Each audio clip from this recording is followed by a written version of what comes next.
Today we are ranking and reviewing all of the cool, retro, modern, classic motorcycles on the market. This is a category that's blown up over the last 10 to 15 years, and look, there's a lot of bikes out there. Yeah, there's a lot of bikes out there, and maybe compared to the flagship super bikes and stuff, this is maybe a little bit more in my wheelhouse, I consider myself a cool guy, right? Like, hey, I'm a cool guy. We both got mustaches now. Yeah. Things are awesome over here at Yamaha. We're cool guys. Couple cool guys with cool mustaches, about to talk about some cool, modern retro bikes. That's right, and let's get the Band-Aid off and talk about the first one, the Ducati Scrambler, a motorcycle that I owned for over 6 years in the desert sled configuration. So Logan, I'm obviously gonna rate it S tier, right? It's just incredible, right? I mean, they're cutting you the checks, right? Yeah, they're cutting me those checks. I gotta make sure that we talk them up, big them up here on the channel. But here's the thing. When you take a cold, hard, calculated look at the Ducati Scrambler, it's going to fall in the C tier for today's video. It's actually sort of middle of the road. Why did we come to that conclusion? Well, I mean, it's kind of one of those things. One, it's not a real Ducati. Sorry, not a real Ducati. Yeah. And it's also not a real Scrambler, right? No. Like barring the desert sled, a Ducati Scrambler doesn't really have the ethos of a Scrambler, right? It's kind of just a cool old school bike that they slapped the Scrambler name on. Yeah, we were talking about that if Ducati made a Scrambler that was positioned more as a monster, could be kind of interesting. But for now, it's sort of this like styling exercise more than anything else. It doesn't quite have the pedigree and the chops that some of the other bikes we're going to talk about today. And Logan, a really big qualifier for today's video is the dash. You guys don't like it when I talk about TFT displays and all that sort of thing, but I really believe that a retro classic motorcycle should have analog clocks. And I'll tell you what, that new Scrambler screen, it's just a regular Ducati screen. It looks weird. It looks weird, and it's got the little side extra bulbous nodule, whatever you want to call it. Yeah. Yeah, it doesn't look awesome. Yeah, so Ducati Scrambler, it's gonna sit in the C tier for today's video. Let's move on to the next one. Speaking of ripping the Band-Aid off, did we already say that in regards to the Scrambler? The next bike on today's tier list, I forgot what type of video we're doing, is the BMW R NineT. You and I both love this bike. We sing the praises of the R NineT and its confusing, hard to say name. Once a day we're talking about this bike. Yeah, the R NineT, as many of you know, is persona non grata, perhaps moto non grata here on the channel. I have ridden one extensively. I find them to be very milquetoast. The motor is not that special. It's very overpriced. It doesn't really have anything calling back to anything cool that BMW does, which isn't a whole lot, let's be real. This is a tough one for me, Logan. It's a tough one as the retro modern bike. Yeah, I mean, it feels detached from a kind of classic bike of any of the modern classics we're talking about today. Like, yeah, it's kind of interesting looking in like not a super awesome way. Like it has a kind of retro look, sort of, if you squint. But outside of that kind of old archaic boxer engine, there's not a ton of like retro charm about it. It's just kind of like a weird bike. I don't like it very much either. Well, where's it gonna land, Logan? Come on, let's land. Let's just be real here. In the F. It's an F tier bike, unfortunately. Very expensive. Big, silly boxer engine that doesn't sound good.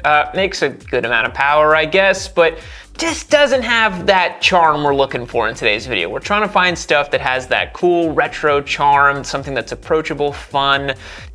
I've never found that with the R NineT. I know that all the BMW people have now left the chat, but you're gonna be disappointed because we got some other BMWs to talk about later in this video that you might be surprised. So let's move on to greener pastures. Speaking of green, the next bike up on the tier list is the Kawasaki Z900 RS. Now, many of you are probably thinking, oh, this guy hates Kawasaki, he hates the Z900, he's gonna rate this one an F tier as well, he sucks. But here's the thing.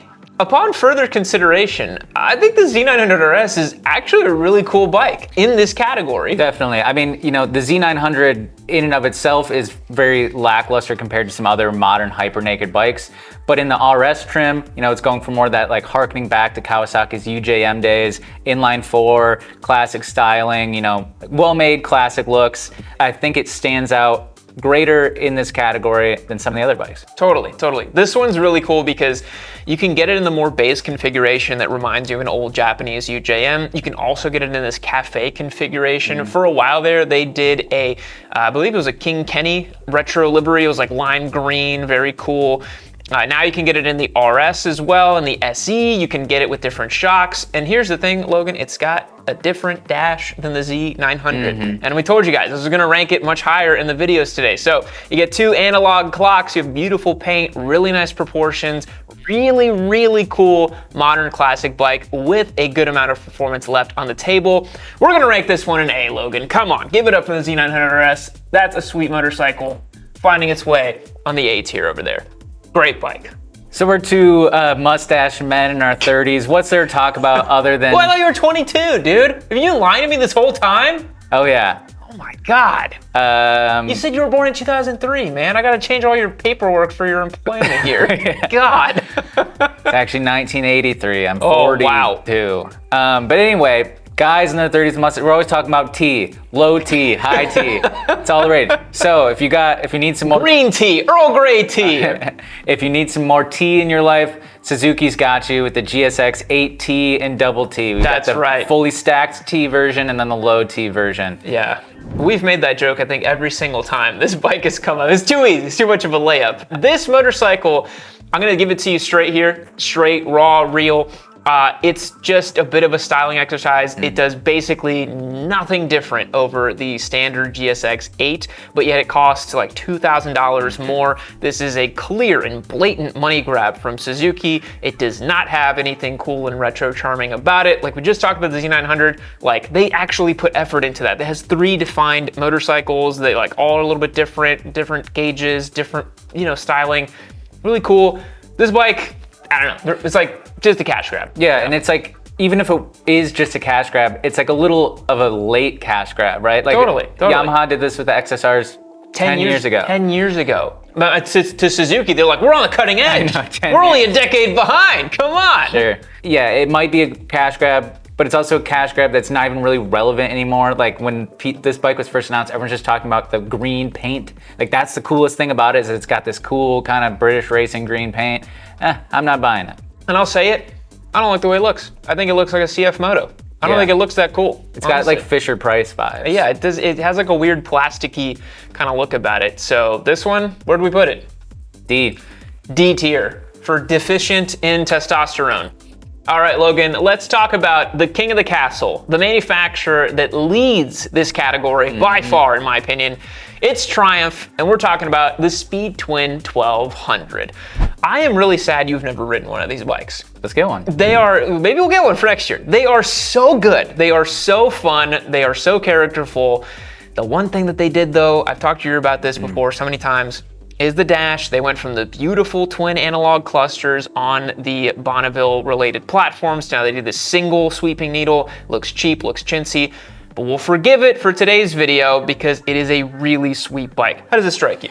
Yeah, like as we were discussing pre-production, when you think modern classic, you sort of have to balance looks and aesthetic and retro charm with still modern performance, right? Like it is still 2025. We want bikes that are fun to ride, willing to perform and things like that. And I think the Speed Twin is sort of like the apex of that balance, right? If you think, not to get hard of ourselves, but you think about a Bonneville in this corner, an XSR900 in this corner, one is really performance oriented, one's super retro and charming. The Speed Twin really kind of hits the mark of blending both worlds. Yes, I completely agree. It does the job of a great modern motorcycle without necessarily completely feeling just like a regular modern bike. And it has a ton of look back factor. These things are beautiful.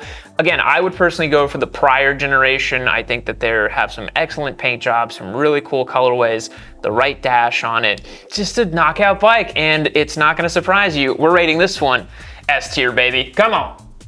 S tier up here for the Speed Twin 1200. Very excited about this bike. I think you can really do no wrong. I think it's priced reasonably well too, a little over 13,000 bucks.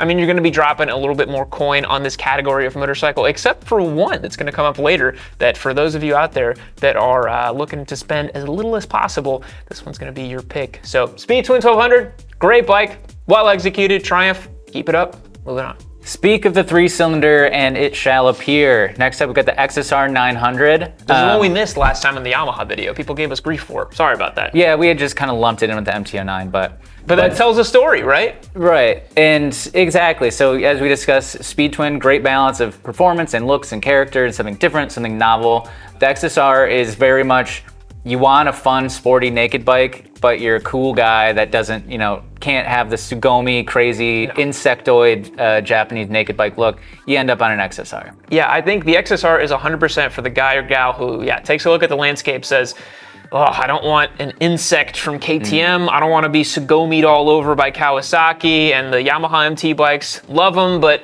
they're a little too like Iron Man cyberpunk dystopia for my taste. And so it is cool that Yamaha offers this different flavor of MT-09, but that's really all it is, I don't think this bike is that particularly beautiful. It looks a little unfinished in places, and it ultimately, I've ridden one, owned one as a giveaway bike. I've ridden the MT-09 several times.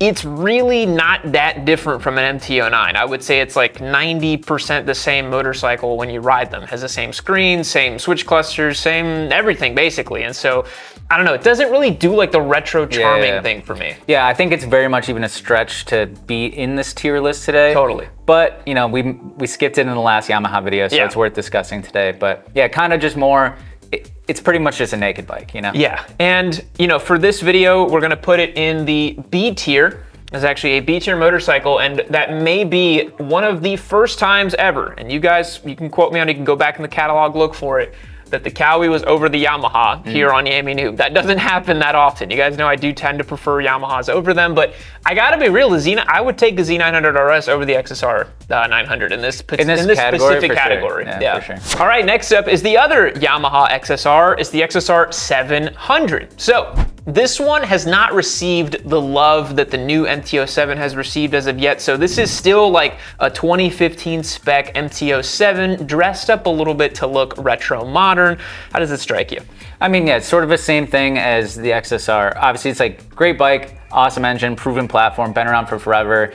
If you want a Yamaha naked bike, but want something that, doesn't make you toss your lunch after looking at it, an XSR 700 is a pretty cool bike. Super popular, you see them all the time. Yeah. But if I want a retro classic, old school looking bike, I'm probably not gonna gravitate towards the XSR. Yeah, we were talking about this pre-production, and the XSR is starting to look pretty tired and old and long in the tooth, but not in a charming way that you would expect from a retro bike. Like, for example, you put a Speed Twin and an XSR side by side, and I understand very different price points, but this is kind of what we're talking about that look back factor. One has genuine modern retro, like classic appeal, and the other just looks like a modern bike that's been kind of like, it's like someone went to like, this kind of parts bin catalog and like updated their MT-07 a little bit to look a little, it's like someone just stuck a round headlight on an MT-07. Yeah, it's not that different, but people love these. Like, people really love these, and I think the price point reflects that, right? It's $8,600 to get one of these. They hold their value decently well. They have a great sound,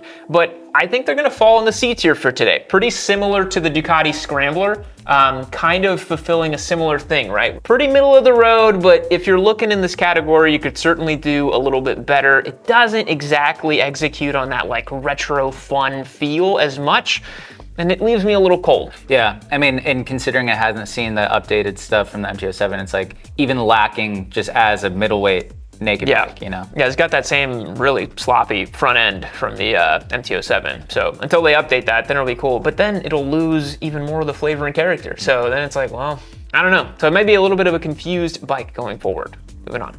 So we're deviating a little bit from some of the other bikes we've talked about in the last few moments of the video, but we're maybe even going more classic. Of course, we're talking about the Royal Enfield Interceptor 650, INT 650, Honda's legal department. Don't at me with the Interceptor name drop, but there's a fun fact for you. But these bikes are pretty cool. You can't make this video and not talk about this bike. Yeah, This is a genre-defining motorcycle at the moment. The two things this bike does extremely well, in my opinion, is number one, it comes in at a fantastic price point. A little over $6,000, gets you something that is, let's say, 80% of the way there to a Triumph Bonneville. It's not too dissimilar, right? It's got a grunty, burbly parallel twin. It is actually oil and air cooled. It's not got the secret, liquid cooling on it. So it actually is a little more authentic feeling than some of the other options we talked about, like a Z900 RS or Speed Twin 1200. Like, yes, they've got serious performance chops, but sometimes they can feel a little bit too modern. So if you're on a budget and you want something that is genuinely charming and retro, but is still pretty reliable. This is a great bike, man. This is a great bike. For sure. And like if I had to buy a Royal Enfield, I would get either the INT 650 or the Continental GT. They look really cool. They've got the classic kind of cafe racer lines, you know, they come in some cool colors like that chrome Continental GT, you probably seen. Like that looks like, it's kind of silly and over the top, but I think it looks kind of sick. Yeah, that was the one that we had in 2022 as a giveaway. Oh, yeah, right. It's got a great sound, a great character. So we're gonna rate this one a B+ today. Sort of in between the Z900 RS and the XSR900, which is kind of strange when you think about it, because you would think both of those bikes are like miles ahead. But again, this is a modern retro tier list. This is not a which one is fastest or which one is best or coolest. This is just like, what gives you that modern retro feel? What is like an authentic experience? And the Royal Enfield might be the most authentic on this list today, honestly. For sure. So this is a very unique and cool motorcycle. Highly rated. All right, it's the next BMW on our list. It's the new R12 GS. And you know, you look at our ranking for the BMW R NineT, you're gonna say, well, yeah, it's gonna fall in F tier, we know, blah, blah, blah. But actually, this is a really cool bike. Yeah. I think BMW knocked it out of the park with this thing. Why do you like it, Logan? I mean, I like it because it's very much a deliberate callback to like the early Dakar series, like R80 GS and stuff. And that's something that is unique in a sort of modern classic. Obviously, Scramblers, cafe racers, these kind of British roadster twins. But to do like a kind of Dakar, like rally coded throwback bike is obviously very unique and very specialized, but pretty cool. Yeah, it gives me the same feeling as when the Desert X came out from Ducati, and you know, that's not a modern classic by any means, but it's harkening back to like the 80s, not the 60s, and it's giving you this more like, yeah, like Logan said, like desert coated, like rally kind of spec. And I just think this bike just looks really cool. Like it's got the right colors on it, it just looks sweet. And I love the fact that it's still highly capable as an ADV. It's got big ass long travel suspension, a simplistic dash. It's doing a lot of things right. This is a really cool machine. And you know, it's still using a boxer twin because that's BMW's whole thing. That is definitely not the ideal motor. To be honest, it would have been cool if they did this with the F900 with the parallel twin. They'd be like, all right, sweet, you know? But this is a really sweet bike. We're ranking it in A tier today. This is a solid machine. Really cool in this category, and I think BMW is one of the few brands ever in our videos to go from F to A. That's quite the spread. Doing crazy stuff. Crazy stuff over there, BMW. Moving on. So yet again, we find ourselves talking about Triumph on today. I mean, of course, like I said, they kind of pioneered the modern classic genre, and they also are pretty revolutionary with the Speed 400, you know? Kind of Triumph's first foray into beginner bikes in the modern era, and there was like the record-breaking bike, like most Triumphs sold ever. And massive success. And now you see, this is what we told you guys in videos before, you're like, take a note at manufacturers and where their investment in R&D is going into. This now has like 6 different spin-offs from it. You know, it started out originally as just the Speed 400. Then they did the Scrambler. Now they have the XC version, and like, you just wait. They're gonna cross-platform this bad boy into everything they possibly can, because guess what? It's a pretty good motorcycle. I rated and reviewed one of these last year, and I had a ton of fun. What I like about it is that so many different people can enjoy it. You know, new riders, returning riders. It's kind of smaller than you would expect, and so it fits a lot of different sized people, and it looks really nice. It looks charming, but I think it lacks some of that sort of retro modern je ne sais quoi. And that may be because of the single cylinder, in my opinion. I mean, it could be because of the single cylinder, or just because it's a little too modern. It's a little too good, too refined, you know what I mean? Like, obviously Triumph really did their homework with this bike, and it is like kind of mass market global machine. It can't be as distinct or esoteric as a true modern classic. It has to have broad appeal, which kind of, this edges get softened a little bit, I think, when that happens. But I mean, that's a small price to pay. And again, speaking of price, hey, little over $5,000. Little over $5,000. I mean, come on. Yeah. That's pretty good. Yeah, giving Royal Enfield a real run for their money. Oh yeah. I'm sure Royal Enfield looked at that and was like, whoa, that's quite the thing. And then they obviously came out with the Gorilla 450, and this is now a new burgeoning category. But for today's video, we're gonna rate this one a B-. So it's kind of sitting in between the C tier of the Scramblers and the XSR700s and the INT 650. I don't think it is quite as good as an INT 650, multi-cylinder, right? Like a little more charming. This one's a little more of a rough and tumble single cylinder, but I think for the price and for the vibe, I think you'd be better off doing that over some of these down here. Certainly a GSX-8 low T version or whatever. Like, you definitely get a Speed 400. You'll have a much more fun bop around kind of bike. And we were talking about that in relation to the BMWs, where the modern retro thing, it kind of feels like it has to be a very manageable svelte motorcycle, right? You want a smaller bike that you can like easily back into parking spots or take some tight corners around town, and something like the Triumph 400 is obviously perfect for that. Yeah, think about like a place like London, for example, like super tight, narrow little streets and like your lane filtering and going through stuff like, and you want a beautiful, classic looking machine, but you also want it to be functional in that environment, because let's be real, that's usually what they're doing. Like, these aren't bikes that you would necessarily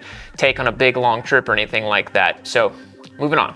All right, next up is a rare bird on the list featuring a longitudinal V-twin. It is the Moto Guzzi V7, a motorcycle with its own appeal, its own identity, and lots of brand cachet and history, and only very recently being updated to what I would consider modern standards. How does the V7 strike you, Logan? I mean, the V7's really cool. I mean, maybe a month or two ago, I was even talking about maybe selling off my Sportster and getting a different, as I described, a different cool guy bike, like a bike that I don't necessarily need to commute with or run errands with, but just a bop around town bike that looks cool, sounds cool. And obviously the Guzzi is unique. There's not any motorcycle currently made with a V-twin like that. I like the motorcycle that's not trying to be anything else. Yes. It's not trying to ascribe to a category, not trying to carve out its own niche of like an existing customer base. Like, there's like, we're just making these bikes like we want to. And I think that's really cool. Yeah, I completely agree. The V7, to me, it's like they've been making it that same way for so long, and it's like the Guzzi signature and trademark, and they really do carve their own path. And spoiler alert, we are going to be having a Moto Guzzi V7 Sport here in the shop as a giveaway bike, probably over the winter time of 25 going into 26. So we're going to get some good hands-on experience. I've never had a Guzzi before, so I'm really excited to try it out and see if I fall in love with it. And I think that there's a good amount of like look back factor to these too. You know, like the V sitting in the longitudinal configuration. Like, if you know anything about bikes, you kind of see when you're like, oh cool, a Guzzi. You know, they're just not that common, and I don't know, these to me are like very authentic in the way that they do stuff. So V7, we're gonna rate an A-. It's gonna sit in the pantheon with the R12 GS. It's above the INT 650. I think we can all agree Guzzi's a bit cooler than the Royal Enfield. But you know, it doesn't quite have that integration of, let's say, modern performance and retro, and just like, it feels a little more on the retro side, which is not a bad thing, but it's definitely a little more old school. Definitely. So now we're on to like the big daddy. We had the little daddy, or no, that doesn't make sense. Moving on to the big daddy. We had the little boy Scrambler, the little baby Scrambler, and now we have the big daddy Scrambler, Scrambler 1200. Yes. From Triumph, of course. From Triumph. I also love these bikes a lot. No, they're sweet. They're sweet. Every time I've ridden one, I always think, should I just get one? And to me, that's when I know I really like a bike, is when I ride it and then I just like start coming up with excuses of like why I should try to figure out how to own one. That happened with my Touareg 660, happened with my Desert Sled. Like, there's some bikes that you ride and the appeal just becomes immediate and apparent. The one thing I like about this bike, and it sounds a little cliche, but you jump on it and you really do feel like an old school sense of adventure. You wanna slash on an old school luggage, leather satchel thing, a la Janus, you know, but actually well executed, and just go hit the road. You get the scarf. Yeah, you get the scarf, the goggles, you know, it feels cool, man. It's just a really cool bike, but it has serious chops. This is basically a naked adventure bike, so it's more than happy being boosted off of jumps, doing wheelies, doing crazy stuff. So obviously, I will sing this bike's praises up and down all day. How does it strike you? Yeah, I mean, I think it's like the best fully executed modern Scrambler, right? Like, there's so many different bikes that have the Scrambler name. Ducati Scrambler comes to mind.